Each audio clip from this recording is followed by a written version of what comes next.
Welcome to the most dangerous planet in the universe, where everything is trying to kill you. I need a hand. You're here to prove your...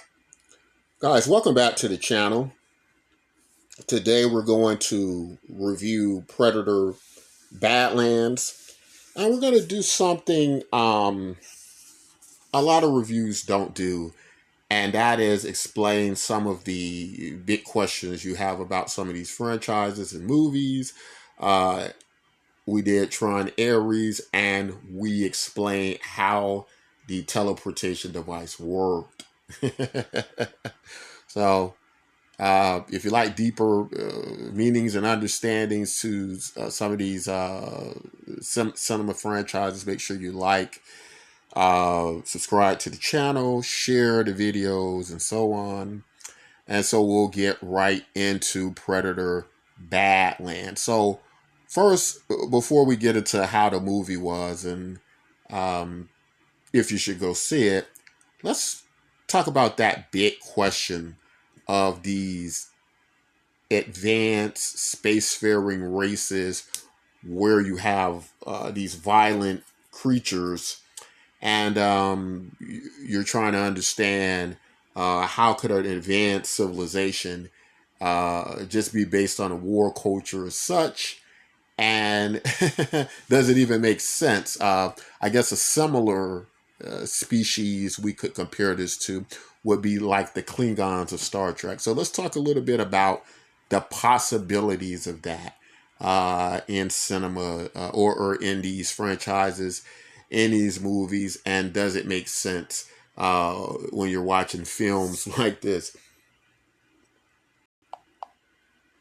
All right, so looking through history, do we find any civilizations, right, that would be advanced for their age that would fit the criteria for an idea like this, right?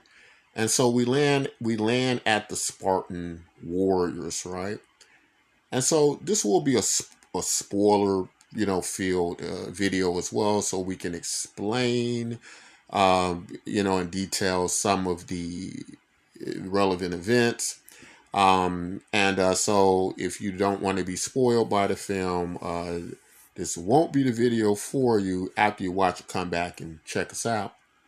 But the Spartans, what you got to understand about the Spartan warriors is they're very much connected to the Grecian city-states, right?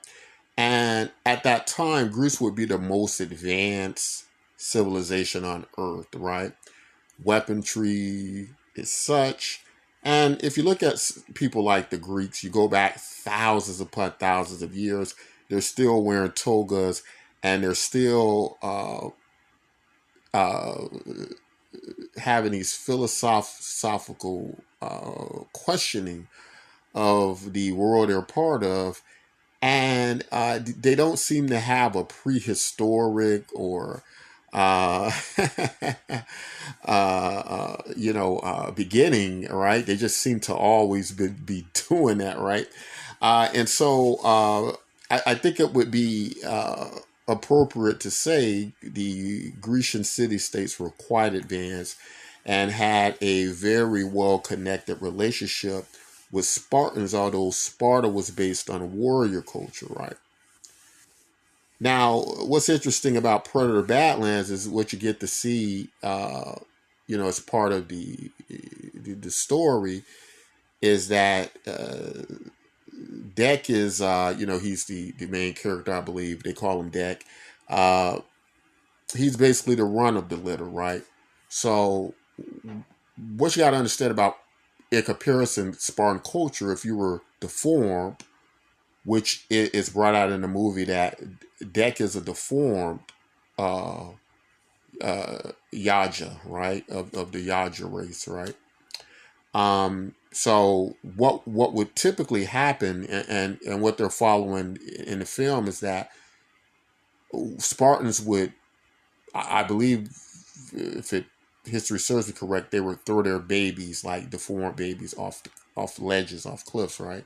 So a very brutal society, even though they were well connected with the Grecian states, right? Which means that civilization, philosophy, music, art, they had access to all of these things. They had advanced weaponry, armor, and such, but they didn't seem to embrace the other elements of the advanced civilization of Greece, and so they could be comparably an advanced civilization, but hold to these warrior might makes right, only the strong survive ideas, which is pretty much the predator culture. So I think that's quite interesting that that can exist. Now, some scientists don't believe it can. You know, we get the idea of the benevolent alien race that is so far advanced than us, and science and technology, that psychologically they are compared to think on levels that we don't think on, maybe even a far greater morality based observance. And so all these ideas kind of go out the window if they could be this violent spacefaring race of species, what have you. But there are other comparisons in history, right? We could go back to something like not the World War II under Germany, and we can have I don't know if we can say those words or not. I guess we could say Nazi Germany and Hitler and stuff, right? Because sometimes I think those words can demonetize certain channels. But if you go back to that, you have one of the most advanced nations on the earth, and what are they doing? They're doing atrocities. They have ideas like might makes the what would be a kind of eugenics based ideology moving through its ranks, and where you stand in society as such. And this is all kind of observed in the warrior culture of the Yaja, right? If I'm pronouncing it correctly, the predator species race. Um, so now that we know those type things can exist, and we can also go to America, right? America, the most you could say it's the most single advanced nation on earth, right? Riches is such, but then there is a complaint about America not even granting universal health care to all its citizens, and thus missing the mark on what would incorporate an advanced civilization, of people. Some people believe that United States of America misses the mark on that, and that tendency or those ideas to almost exist in a type of uh, barbaric like state on a scale in comparison to maybe other nations who have universal health care, and feel that it should be a right, not a privilege, not a capitalistic seeking, but on a scale, right, dialed up, you could even make comparisons like that about the mental state of how people think about their fellow man, right? So again, we're just trying to, not criticizing political systems or anything. We're just trying to draw parallels of how a species or civilization like this could even be possible, right? So now let's just get into the details of the movie a little bit and talk about that. All right. So, what is my viewpoint of this movie overall? Does it score high? Right. I believe some people are saying that it is gonna bomb at the box office, right? And I haven't really paid attention to that, but then there are a lot of people who actually like this movie, right? So it's a pretty darn good movie. Uh, for me, it fits into a good film, right? Not the best of the Predator series by for me.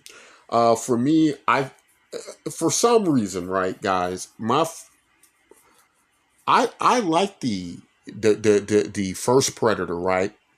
That seems to be the go to for everybody, right? The first Predator, Arnold Schwarzenegger and such, right? But that film, right?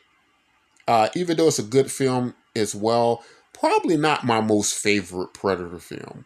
My most favorite Predator film, I think, is Alien versus Predator. I know a lot of people are gonna be like, "Are you kidding me? How is Alien versus Predator your favorite film?" Right? But I just liked how it does the history of the predator creatures, how it involves the xenomorphs. To me, it is a complete predator story, film, etc. And then maybe after that, I would probably say the first Predator and Predator 2. Now, the the other Predator films, um, maybe Predators, right, would be next. And there are some I haven't seen yet, right? So I have to kind of stop the list. But I did see the Predator animated series of oh geez, how's this? Killer of Killers, right? I believe it's called Killer of Killers. And that would probably be next, right after that, because even though it's animated, that is a great film. It does a lot with the Predator Prime Planet, and I just thought that was interesting. But the reason I found this to be a great film because of the character development, right? Now, this movie does, and I think this is what holds a lot of people. It does a great job of making you care about the characters in it, right? And that is something that you probably wouldn't think would be possible with the Predator, who's always been a I guess you could say the antagonist of the film. He's always been the threat, the monster you got to face at the end. And now he's kind of like I guess an anti-hero. Is not really a hero. He's certainly the protagonist of the film, but he is the main character, right? He's on our what would be, I guess, our hero's journey, so to speak, right? And so the emotional connection you have to Deck, right, and these characters is what pulls the film, what makes it a good film. It's like the author who wrote, uh, there is no story worth telling unless it involves the human heart. And that's what I always say about these films, that, you can have the greatest looking film, you can have the best looking CGI. This is a problem I have with a lot of the Zack Snyder fans in the Snyderverse when I do the Superman videos. But the character development on most of those characters and how they're written, right? Even though it's a good looking film, even though I like the action of the film, like the look of the film, it misses something very important there. And the Predator series gets it right. So the good things working for this film, that the character development, the story, the how it looks, I thought it looked pretty darn good. Not a perfect film, not perfect CGI in every case, but overall pretty darn good, right? Some people complained about how the predator species looks, deck our particular character, but again, it is told to us that he is deformed, right? He's malformed. He doesn't look like your standard predator, right? He has a lot of things working against him. He's not as big as your standard. He's small, right? He's a run of the litter, and so he would be like a version of a deformed person who's that scrapper, right? That's fighting against the odds. And that's another thing, right? Him kind of being the I guess you could say the underdog to the predators, right? Everybody likes to cheer on the underdog. So all that stuff is working in this film. You have a lot of tie-ins to just the overall alien universe, right? With the synthetic beings, right? The Wayland Corporation, Wayland Utani, right? You're seeing all those things connected through even like the television series, right? That just came out. Overall, just a excellent film, but especially good if you're interested in the backstory of the predator creatures, right? And again, Killer of Killers kind of goes into what they call predator prime, right?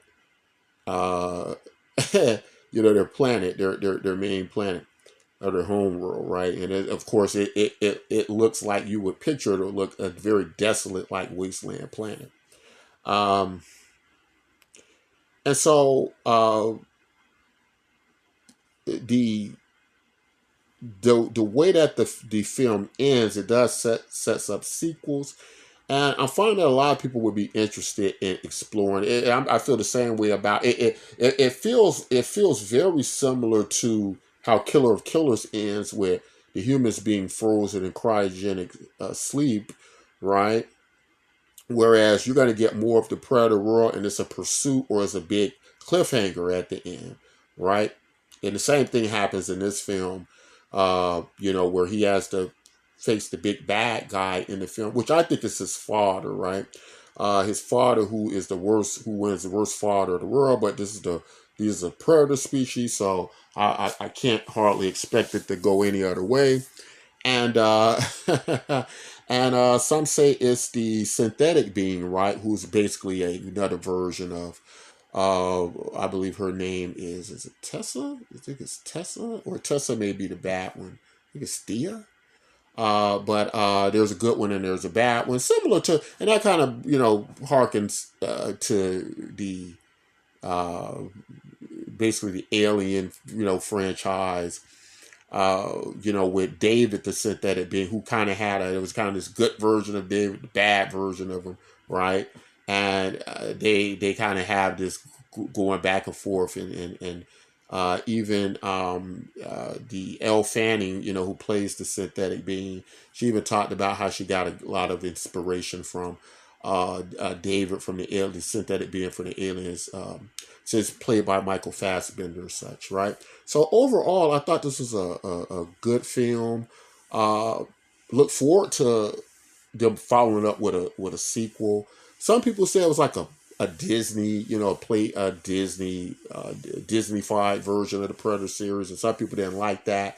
Uh, whereas it was, they were doing things that make it more so. And I'm pretty sure this was a rated R film, so I don't, I kind of don't understand why some people believe it's, Disney fight to sell merchandise. Yeah, I don't think like kids would be able to watch this, right? This is a rated R film, right? So I don't think that really works that great to say it was that. But I think what was happening in this depiction of the Predator was that you got a more, I guess you could say, humanoid based predator, and that's probably so he could identify more with humans for the story. It's kind of like how we try to make robots look like more human, so we could relate to them more, right? Because if he came in looking like a bug on the wall, people might not relate to the characters much. Also, I think to cover over that, just for the people who it is kind of a pet peeve of, I guess you could say him being deformed, a malformed predator, maybe he could be more humanoid. Maybe he could come off more human. Maybe he could have a bit more emotional, display than a standard predator, because he is not all the way that, right. He's very similar to the other predator. I believe it was it Predator Requiem, where he was kind of mixed up with human DNA. So he's like a hybrid predator, right? So all those things I guess you could kind of use as a crutch, right? If you're one of those people who just want to see the no nonsense, and he was a no nonsense predator as well to a certain degree, right? But all things considered, I thought it was a great film. You can tell me all what you think in the comment section. Have you seen the film, right? Are you going to see it? And what type of things are you hoping to find in the movie? That's all I got to say in this particular video. If you like content like this, don't forget to like, subscribe. Until next time, as always, take care of yourselves and each other.